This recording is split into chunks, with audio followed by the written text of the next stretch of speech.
aby vám vyrostly ocami hlavičky. Zvažte šišky a odlišky, ale taky dejte, sami počítejte. Starý medvěd nejdeme jen stará medvědice, utekla mu plíce, aby pojet.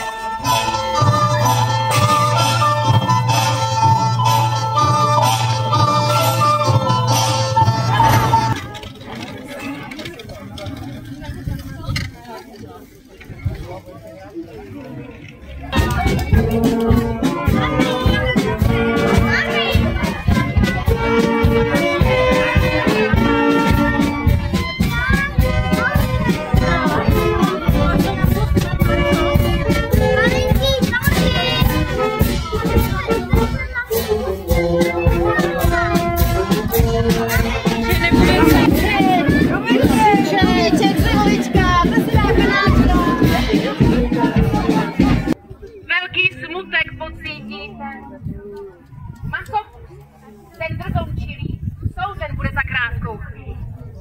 Všechny nechesti lidské, hnusy podlé, odneseme z pytly, tam podlípy vedle. Já, Jan Čerčický z Kácova, ujímám se slova soudu.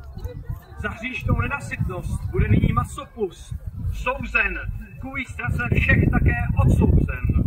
Masopuste, zbavujeme tě tvých uší, darujeme je úředníkům, aby slyšeli prosby svých návštěvníků. Masopuste, zbavujeme tě tvých paží, darujeme je hasičům, aby pro dobro ruce do ohně vložili. Jo!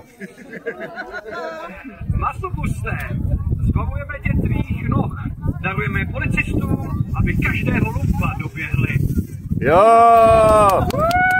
Masopuste, zbavujeme tě tvého žaludku, darujeme ho všem dobrým lidem, aby strávili každého, kdo je otráví.